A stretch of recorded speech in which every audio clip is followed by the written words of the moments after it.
When an HOA president's obsession with her neighbor spiraled into arson, the community thought the fire was the end of it. They weren't prepared for the moment she came face to face with her victim in his courtroom. The bailiff's voice rang through the courtroom. "All rise!" Everyone stood, a hush falling over the packed room. The heavy oak doors at the back swung open, and the defendant was escorted inside.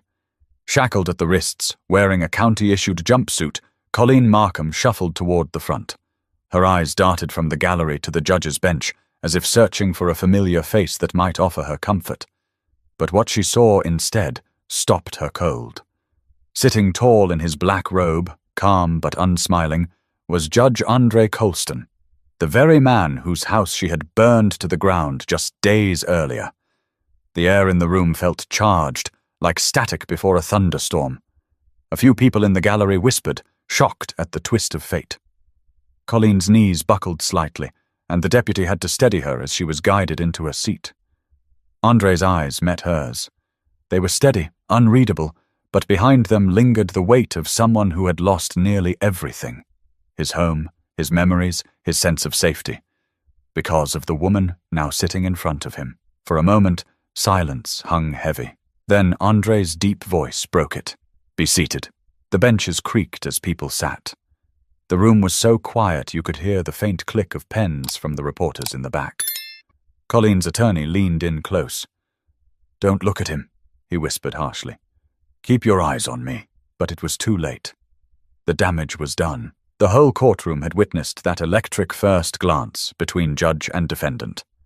What made this moment more surreal was that just a week ago, this community was debating hedges, porch lights, and parking spaces.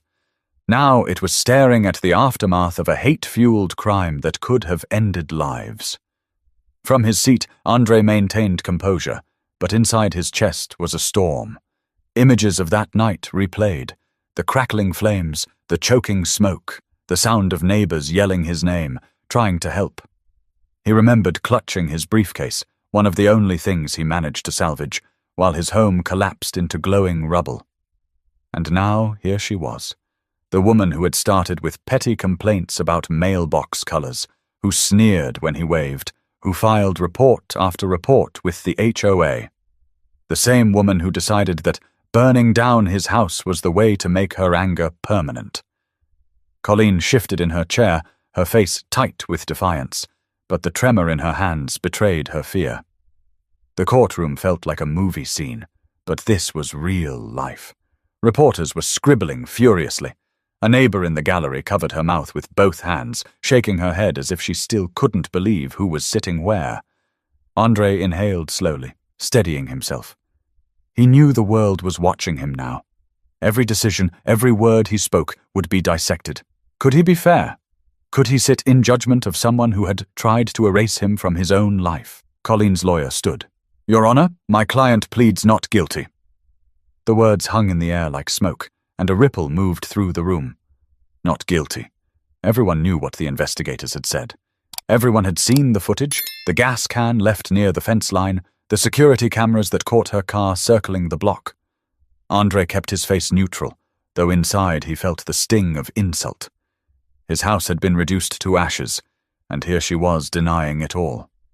For a second, Colleen's eyes flicked up at him again, and Andre saw something that unsettled him more than anger, a flicker of satisfaction, as though in her mind just forcing him into this position was a kind of victory. He pressed his lips together, folded his hands on the bench, and spoke evenly. "Very well. Plea has been entered. We'll proceed." In that moment, the whole courtroom understood. This was not just another case. It was a collision of personal loss, raw hatred, and the question of what justice really looks like when the victim is also the judge. But the truth of how things reached this breaking point wasn't born in this courtroom. It started long before, in the quiet corners of their neighborhood. Before the fire, before the trial, before cameras crowded the courthouse steps, this was just another neighborhood in Wilmington, North Carolina, where families grilled burgers on weekends, kids rode bikes down cul-de-sacs, and arguments were supposed to stay small, like who forgot to take the trash bin off the street. That was the world Judge Andre Colston thought he was moving into when he bought his brick two-story house. He had chosen Wilmington because of its mix, close to the coast, quiet enough to breathe, but with enough activity to keep life interesting. His work at the courthouse in New Hanover County was demanding, and this neighborhood promised peace. At first he blended right in. Neighbors waved, and Andre, with his easy smile, waved back. He was a man who believed in keeping his lawn trimmed, his porch swept, his house respectable. But he also believed a man's home was his sanctuary, and that he didn't need someone constantly peering over his fence. Enter Colleen Markham, the HOA president. To some, she was the woman who kept things in order. To others, she was the one who treated the HOA handbook like scripture. Short grass only, mailboxes one shade of black. No porch lights past 11 p.m. Her first encounter with Andre was over the porch light. One night, as Andre was watering the plants out front, Colleen walked briskly up the driveway. Her clipboard was tucked under her arm, her lips pressed in that tight line people get when they've already decided they're right. "Judge Colston," she said, skipping pleasantries. "Your porch light. It stays on too late." Andre set down the hose. "Evening to you too, Ms. Markham. The light's on for security. It shuts off around midnight." Colleen shook her head. "The bylaws state 11. You're disrupting the neighborhood."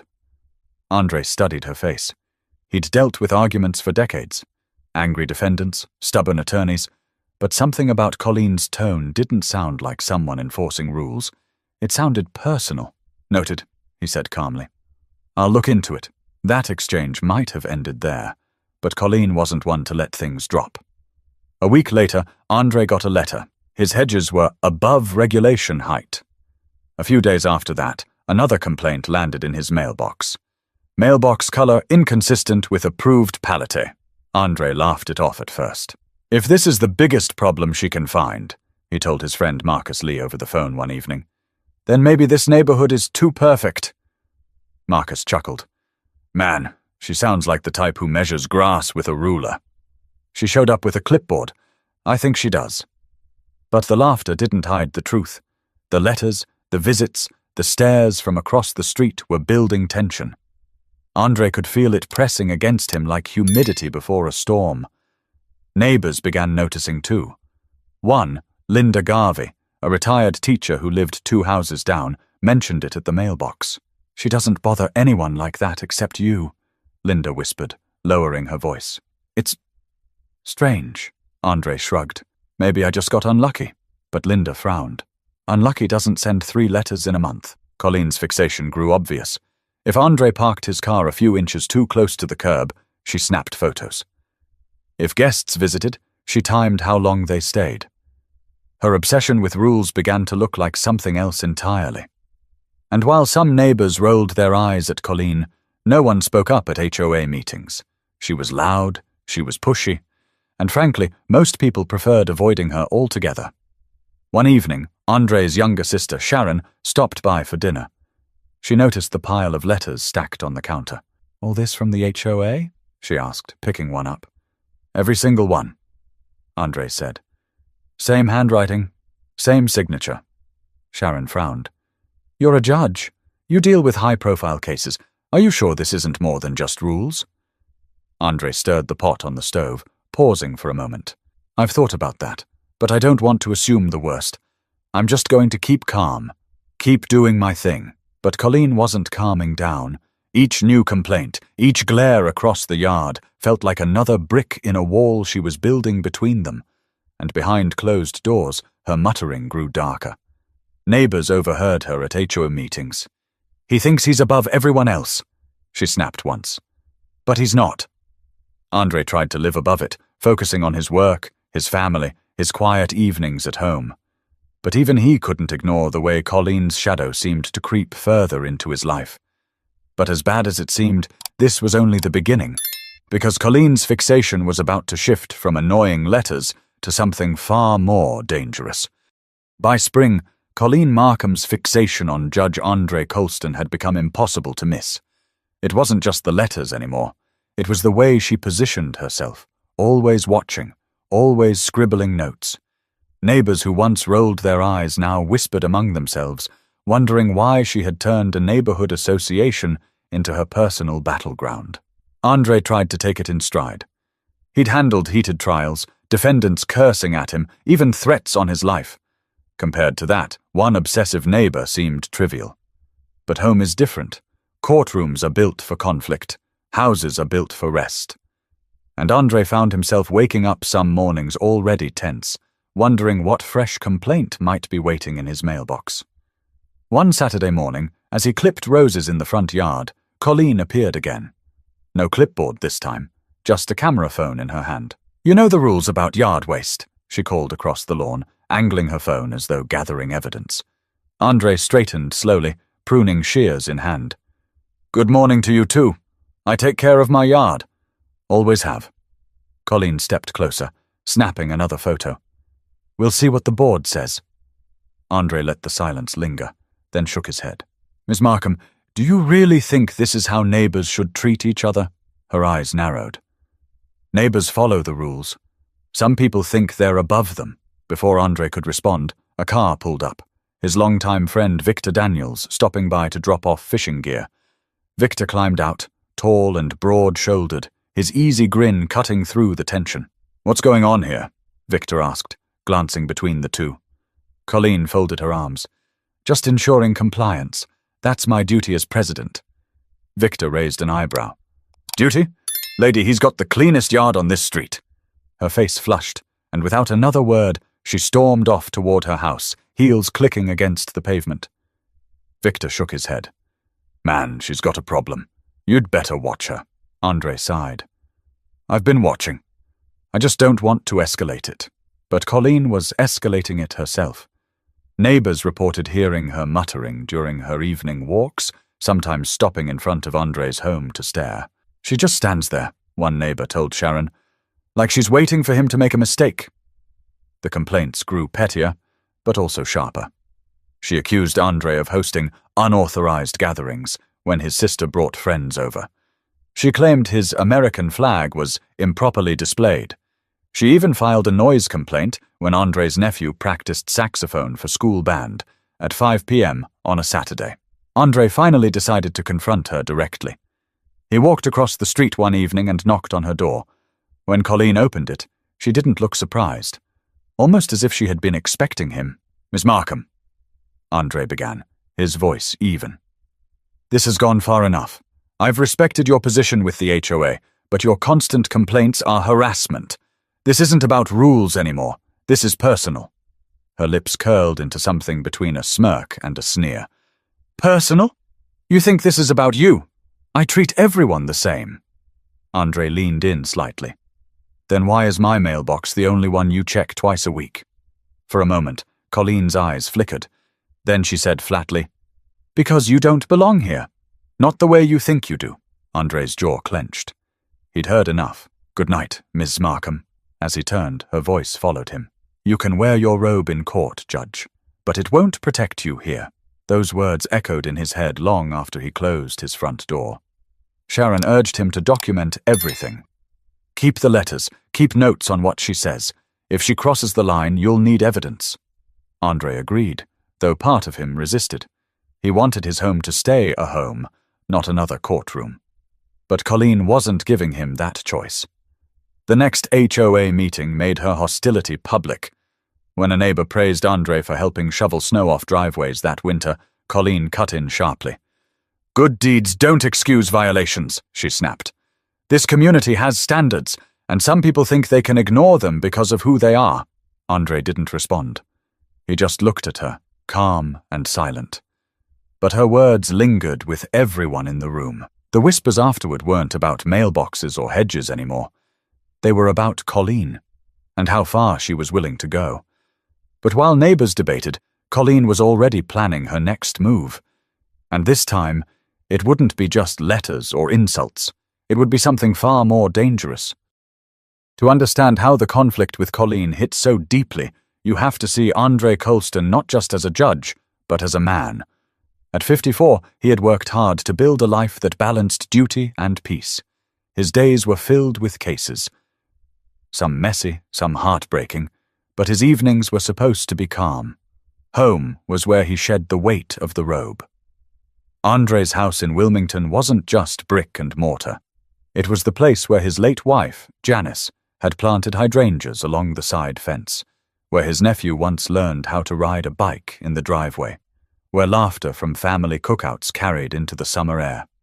For Andre, every detail mattered. The bookshelves lined with trial transcripts and history texts, the framed family photos on the mantel, the worn armchair he sat in to read before bed. This was the life Colleen was invading with her constant complaints. One evening, Andre sat at the kitchen table with his sister Sharon, who had stopped by with takeout from a local seafood spot. The scent of fried shrimp and hush puppies filled the air, but Andre hardly touched his plate. "You're not eating," Sharon said softly. Andre leaned back in his chair, rubbing his temples. "I spend my day listening to arguments. Then I come home, and I've got another one waiting for me across the street. It doesn't stop." Sharon studied him. "You've always been calm, Andre. That's your gift. But this woman isn't just being difficult. She's targeting you. You can't ignore that." He exhaled slowly. "If I go after her legally, Sharon, it turns into a bigger mess. People will say I'm abusing my position, that I'm using the courts for personal vendettas." Sharon's eyes softened. "So what? She gets to torment you until you snap?" Andre didn't answer. Instead, he glanced toward the living room window where the faint glow of Colleen's house lights shone across the street. Later that week, his friend Victor stopped by again. They sat on the back porch, sipping iced tea as cicadas sang in the trees. Victor leaned forward, elbows on his knees. "Dre, I've known you 30 years. I've seen you handle murder trials without blinking. But this lady, she's under your skin." "I can tell," Andre nodded slowly. "She's not just nitpicking, Vic. There's something in her eyes. It's like she's trying to break me down, piece by piece." Victor's voice grew firm. "Then you need to protect yourself. Cameras, locks, whatever it takes. Don't let her catch you off guard." Andre took the advice seriously. He installed security cameras around the property, not because he believed Colleen would do something extreme, but because he needed peace of mind. Or so he told himself. But the cameras only captured more of what he didn't want to see. Colleen lingering on the sidewalk longer than necessary, staring into his yard, sometimes snapping photos of nothing in particular.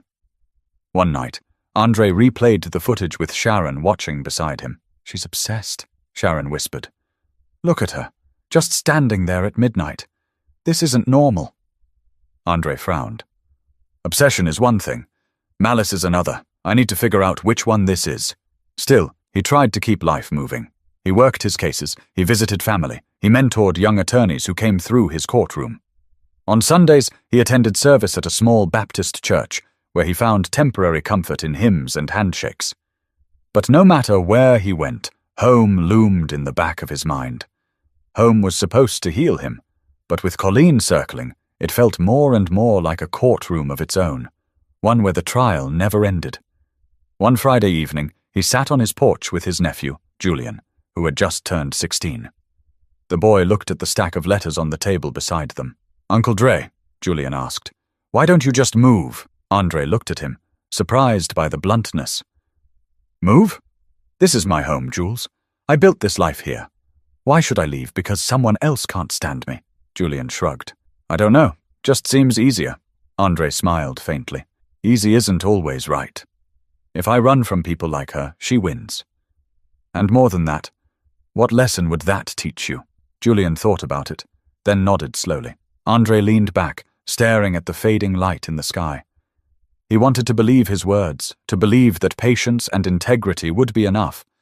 But somewhere deep inside, he sensed that Colleen wasn't done. But while Andre tried to preserve his peace, Colleen was already crossing into darker territory, her frustration boiling into open hostility that would shake the whole neighborhood. By the beginning of summer, Colleen Markham's obsession had turned into hostility that could no longer be disguised as rule enforcement. Neighbors whispered about it openly now. What used to be muttered side comments about mailboxes and hedges had escalated into visible tension that hung over the entire cul-de-sac. One evening, Andre came home late from the courthouse. His suit jacket was slung over his shoulder, tie loosened, the long day still clinging to him. As he stepped out of his car, Colleen's voice rang out from her porch. "You think you're better than us, Judge?" Andre paused, keys still in hand. Across the street, Colleen leaned against her railing, wine glass in one hand, her face flushed. "I've just worked a long day, Ms. Markham," he said evenly. "Why don't we leave it there?" But she didn't. "You think you can bend the rules because of who you are, but I see through it. I always have." Andre didn't answer. He walked inside, locking the door behind him. Later that night, while Sharon sat with him in the living room, they heard something hit the front door. A sharp thud. Sharon jumped up. Andre checked the porch camera footage. There it was, a small rock lying on the mat. Colleen's shadow lingered in the corner of the frame before disappearing. "This is harassment," Sharon said, her voice rising. "You can't just sit here and let her—" Andre raised a hand. "I'm documenting. Every word, every action. But until she crosses the line into criminal, all I have is nuisance." Sharon shook her head. "It's not just nuisance, Dre. She's testing how far she can go." She was right. The testing grew bolder. Neighbors began noticing Colleen pacing near Andre's property, sometimes shouting things under her breath. One family down the street overheard her muttering, "He doesn't belong here. Not here, not ever," as she walked past their yard. The real turning point came during an HOA meeting at the community center. Dozens of residents filled the room, the usual chatter about pool hours and landscaping contracts echoing through the space. Andre sat near the back, quietly listening. Colleen, seated at the front with her papers spread out, scanned the crowd until her eyes locked on him. "I want to address repeated violations," she announced sharply, voice cutting through the noise. "There are individuals in this neighborhood who refuse to respect our standards, who treat the rest of us like we're beneath them." Murmurs ran through the room. Everyone knew who she was talking about. Andre stayed silent, but another neighbor, Linda Garvey, stood up. "With all due respect, Colleen," Linda said, "Andre's done more for this community than anyone else here. He helped shovel snow last winter. He fixed my fence without me even asking—" Colleen cut her off. "Good deeds don't erase non-compliance. Some people hide behind titles, judges, lawyers, people who think rules don't apply to them." Gasps filled the room. Andre rose slowly, buttoning his suit jacket. He didn't speak loudly, but his voice carried. "I've respected this community. I've respected you, Ms. Markham, but this has gone too far. This isn't about lights or hedges. This is about you, and whatever grudge you've decided to carry." The room fell silent. Colleen's face twisted with anger, but she said nothing further. The meeting adjourned soon after, leaving neighbors shaken. That night, Victor called Andre. "You need to watch yourself, Dre. People like her, they don't just stop. They escalate." Andre rubbed his forehead. "I know. I just don't want to believe it'll go that far." But it did. Weeks later, one of Andre's security cameras caught Colleen standing at the edge of his driveway at 2 a.m. She held something in her hand, a notebook, scribbling furiously, as if documenting his house in the dead of night. Andre watched the footage the next morning with a pit in his stomach. He called Victor. "I think she's losing control," Andre admitted. Victor's voice was firm. "She already has. Now the question is, what's she willing to do about it?" Andre wanted to believe it would end at harassment, at ugly words and late-night pacing, but part of him knew Colleen was building toward something worse, something irreversible. But when the breaking point finally came, it wouldn't be a rock or a shouted insult. It would be fire. It was a humid Thursday night in late July, the kind where the air feels thick and even, the cicadas seem restless. Andre had just finished reviewing notes for a sentencing hearing scheduled the next day. He left the papers neatly stacked on his desk, turned off the lamp, and made his way upstairs. Sharon had left earlier after dinner, and the house was quiet. At 2:14 a.m., the first sound came, a faint crackle, almost like twigs snapping underfoot. Then the sharp smell of smoke seeped into the bedroom. Andre woke with a start, coughing, his eyes watering instantly. "Smoke!" he muttered, disoriented. He swung his legs out of bed, but the moment he stepped into the hallway, the reality hit. Thick grey clouds were already creeping up the staircase, swallowing the air. The security alarm blared, shrill and unrelenting. Andre covered his mouth with his shirt and stumbled back into the bedroom. He yanked open the nightstand drawer, grabbed his phone, and dialed 911. His voice was hoarse as he gave the address. The dispatcher's voice was steady. "Get out of the house immediately, sir. Fire crews are on the way." Andre's heart hammered in his chest as he dropped the phone into his pocket. He crouched low, pushing toward the stairs, the heat intensifying with every second. Sparks popped in the air like gunfire. By the time he reached the front door, the flames were visible, curling along the walls, devouring photographs, paint, wood. He pushed the door open, stumbling into the night air, gasping desperately. Across the street, neighbors were already spilling out of their homes. Linda Garvey screamed his name. "Andre, over here!" She rushed forward with her husband, pulling him toward the sidewalk. Within minutes, sirens wailed, red lights painting the neighborhood. Fire engines screeched to a halt as crews leapt out, dragging hoses, barking orders. The roar of water clashing with flames filled the night. Andre stood barefoot on the curb, shaking, watching his home collapse in on itself. He clutched his briefcase, the only thing he had managed to grab before escaping. Inside were case files, nothing more. Everything else, the armchair, Janice's hydrangea notes, the framed photos, was being reduced to ash.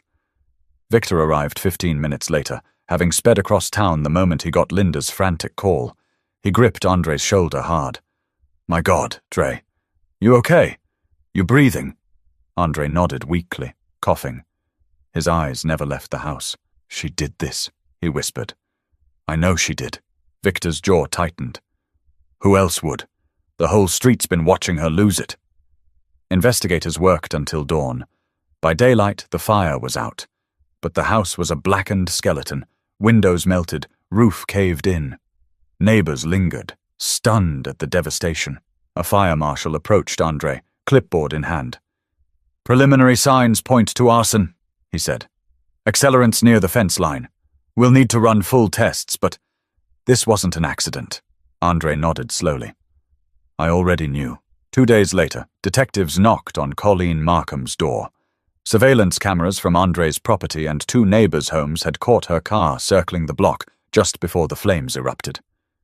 When officers searched her garage, they found a half-empty gas can with traces matching the accelerant at the scene. The neighborhood was buzzing now, not with gossip about mailboxes or hedges, but with disbelief that someone they saw every day at the HOA meetings had taken things this far.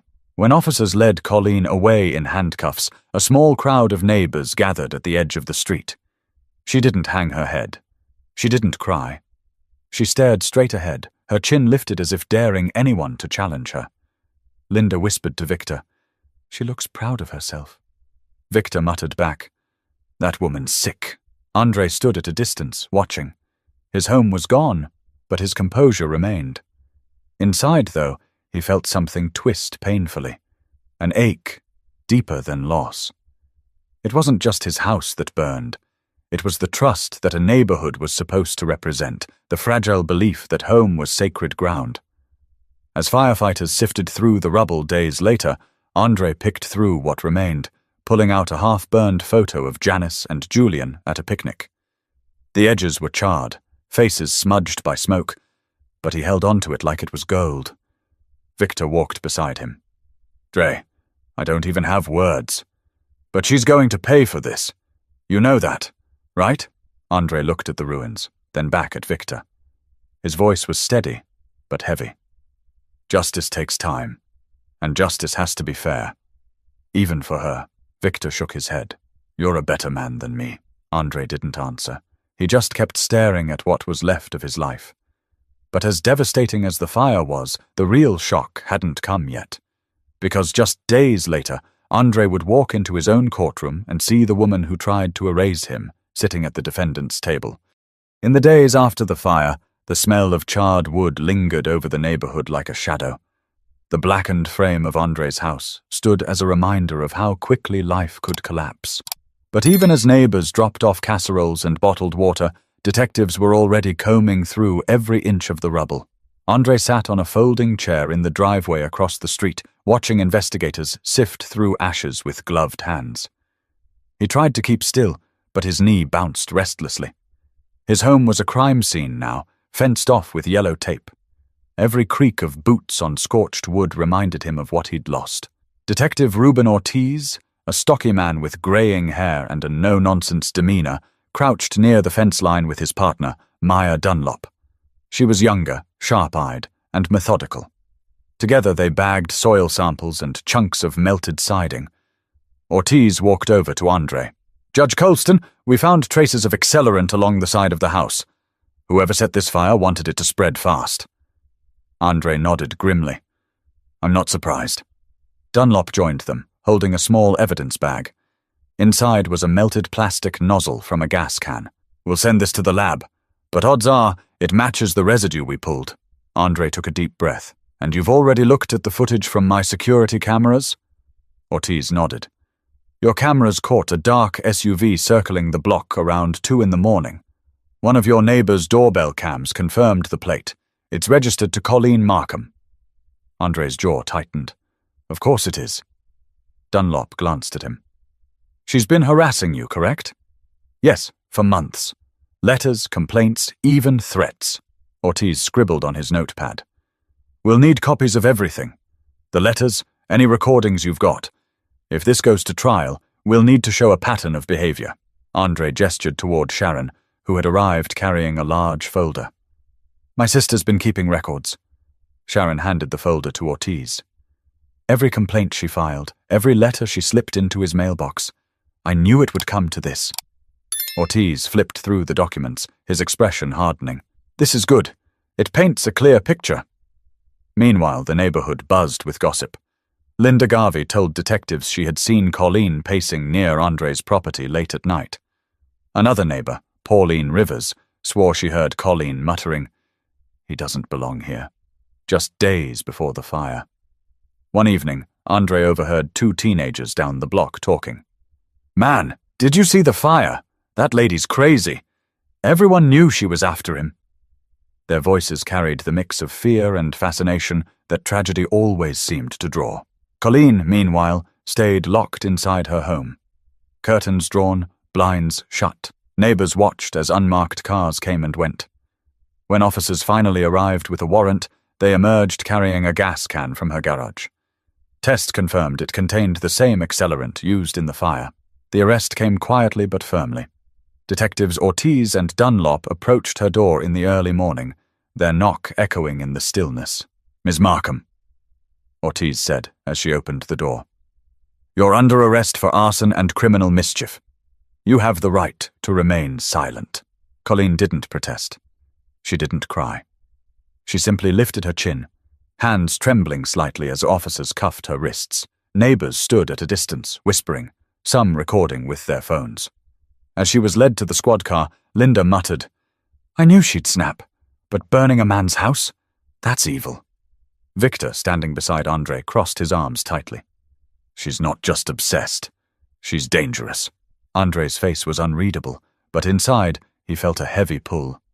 Watching her driven away in the back of that car, he didn't feel satisfaction. He felt hollow. That evening, Detective Dunlop called Andre with an update. "The DA's office is moving fast. Given the evidence, charges will include felony arson and possible hate crime enhancements. This won't take long to get to arraignment." Andre sat silently with the phone to his ear, staring out at the ruins of his home. "And who presides?" he asked quietly, already knowing the answer. Dunlop hesitated, given the docket rotation. "It could be you." Andre closed his eyes, pressing his fingers against his temple. "Then we've got a problem, because justice wasn't supposed to be personal, but for him, it already was." But the true weight of that problem wouldn't be felt until Colleen walked into the courtroom, shackled, and came face to face with the man whose life she tried to destroy. Monday morning arrived, and with it came a storm of media vans outside the new Hanover County Courthouse. Reporters clustered on the sidewalk, cameras aimed at the entrance where deputies would soon escort, in the neighborhood, HOA president accused of torching her neighbor's house. Inside, the courtroom filled quickly. Residents from Andre's subdivision slipped into the gallery, whispering among themselves. Some came out of curiosity, others out of disbelief, and a few just to see justice in motion. Andre walked through the side entrance, his black robe draped neatly, his expression unreadable. He had done this thousands of times, walked into courtrooms, heard charges, weighed evidence. But never like this. Never with his own pain sitting at the defense table. The bailiff's voice cut through the buzz. "All rise!" The heavy wooden doors swung open. 2 deputies entered, guiding Colleen Markham forward in Orange County Jail attire, her wrists shackled. The room fell silent, the tension thick enough to hold in the air. Andre kept his eyes forward, steady, though every fibre of him remembered the smell of smoke, the sound of his roof collapsing. Colleen looked up, and for the first time since her arrest, her eyes locked onto his. She froze mid-step, the colour drained from her face. Then, just as quickly, she lifted her chin, attempting composure, though the tremor in her shoulders betrayed her. Her lawyer, Gerald Hinton, leaned in close as she sat down. "Don't look at him. Eyes on me. Do you understand?" But the entire gallery had already seen it.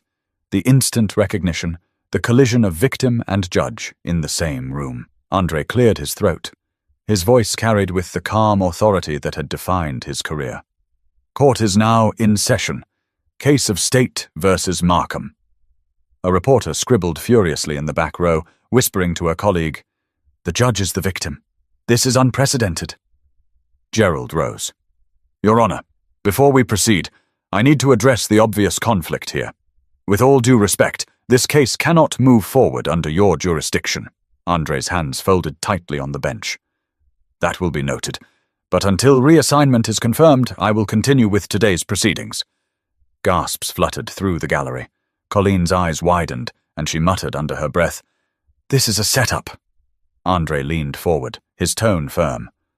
"Miss Markham, you will remain silent unless spoken to." The arraignment continued. Gerald stood tall, voice confident, though his client shifted uneasily beside him. "My client pleads not guilty." The words landed like sparks on dry grass. Reporters scribbled faster. Neighbors exchanged incredulous glances. Linda Garvey whispered to her husband, "Not guilty? After everything we've seen?" Andre kept his expression flat, but the denial stung. His house lay in ashes, the evidence was stacked high, and yet here she was, shaking her head, refusing to admit what she had done. When the state's attorney outlined the charges, felony arson, criminal damage, potential hate crime enhancements, the weight of it hung in the room. But what caught everyone off guard was Colleen's reaction. She smirked. Just for a second, but enough for Andre to see. That flicker of satisfaction chilled him more than the fire had. During a recess, Andre retreated to his chambers, the wooden door shutting behind him with a heavy thud. He sank into his chair, head in his hands. Sharon knocked lightly before stepping in. She had been allowed back to lend him quiet support. "You don't have to do this," she said gently.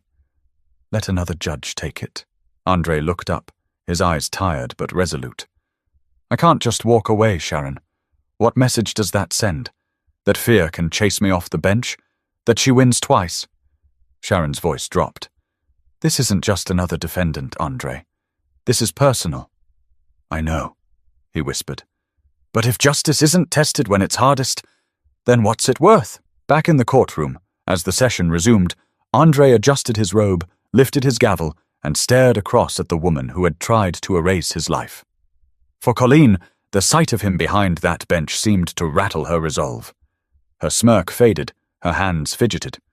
Whatever power she thought she held in the neighborhood had evaporated under the gravity of this setting. And yet, beneath the tension, there was something more dangerous, a sense that she still believed she could control the narrative. But the longer the trial moved forward, the clearer it became that this case was bigger than 2 neighbors. It was about an entire community forced to reckon with hatred, power, and the meaning of justice. The trial moved faster than anyone expected, with the evidence so clear, surveillance footage, accelerant cans, neighbors' testimony. The prosecution had little trouble laying out its case. But this wasn't just about facts. It was about perception. And perception hung heavy over every word, every glance, every pause in that courtroom. By the second day, the gallery was overflowing. Reporters from Raleigh and Charlotte filled the back rows. Local news anchors whispered updates between sessions. Even national outlets started circling, sensing the drama of a judge forced to preside over the trial of the woman who tried to burn his house to the ground. Andre, for his part, sat tall at the bench, his expression a mask of calm.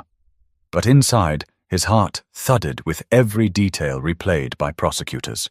When the fire marshal described how accelerant had been poured along the fence line and ignited, Andre's chest tightened. He could almost hear the crackle again, feel the smoke clogging his lungs. The defense tried to poke holes. Gerald Hinton raised questions about whether the cameras could have been tampered with, whether someone else could have driven Colleen's SUV. But the jury looked unconvinced. Each new piece of evidence tied the fire to her more firmly. Then came the witness testimony. Linda Garvey stepped up to the stand, her voice trembling at first, but growing steadier. "She was obsessed," Linda said, glancing toward Colleen. "Always circling his house, always muttering about him. I told my husband something bad was coming. I just didn't think it would be this." Gerald tried to undermine her, asking if Linda had any personal grudges against Colleen. Linda shot back firmly. "My only grudge is against people who think hate gives them power." Andre kept his face neutral, but in his chest he felt a flicker of gratitude for Linda's courage. When Victor testified, his voice carried the weight of loyalty. "I've known Andre 30 years. I saw how she went after him. I told him to watch his back. I just never thought she'd set his house on fire." Colleen sat stiffly through it all, sometimes shaking her head, sometimes scribbling furiously on notepads she slid to Gerald. Her composure cracked only once, when the prosecutor played audio from Andre's 911 call. The sound of his coughing, his voice raw as he gave his address, echoed through the courtroom. For a moment, her face blanched. Sharon sat in the front row every day, her hands clasped tightly in her lap. More than once, her eyes filled with tears when photos of the charred ruins were shown to the jury. During a break, she whispered to Andre in the hallway, "Every picture feels like losing Janice all over again." Andre squeezed her hand gently. "We'll get through this, one step at a time." But even as the trial marched forward, Andre wrestled with his role. Every ruling he made, every objection he sustained or overruled carried the weight of scrutiny. Was he being fair? Was he leaning too hard against her? Too soft? Reporters speculated endlessly, dissecting his expressions, his tone, his pauses. In one tense moment, Gerald motioned for a mistrial, arguing that Andre's involvement tainted the proceedings beyond repair. Andre leaned forward, voice calm but firm. "This court will proceed as scheduled. Your motion is denied." The gavel struck, echoing through the room like a thunderclap. Whispers rippled across the gallery, but the trial pressed on. As the days stretched, the atmosphere grew heavier. Some neighbors avoided eye contact with Colleen, ashamed they hadn't spoken up sooner about her obsession. Others whispered their own fears, that maybe HOAs, built to enforce rules, could turn into tools for harassment when placed in the wrong hands.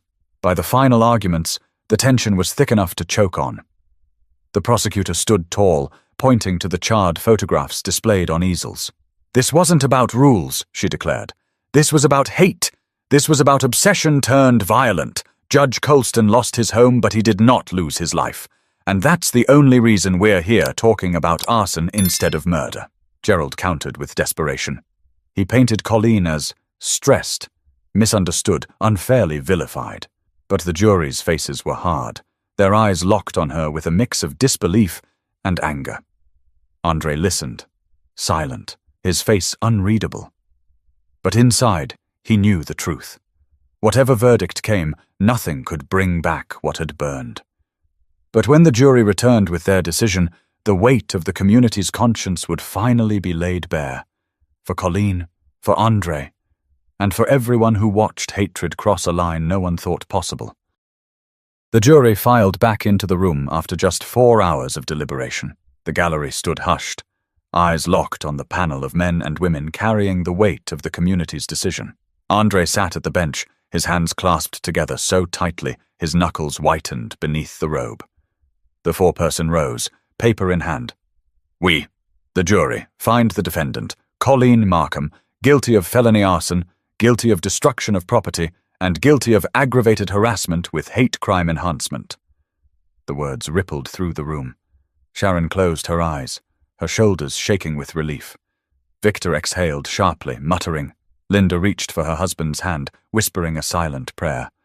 Colleen sat frozen at the defense table, eyes darting as if searching for a way to undo what had just been said. She shook her head, whispering, "No, this isn't right." Gerald touched her arm, but she yanked it away. Andre kept his composure. His voice was even, practiced, but heavy with finality. "Verdict has been read. Sentencing will follow." 2 weeks later, the courtroom filled again for sentencing.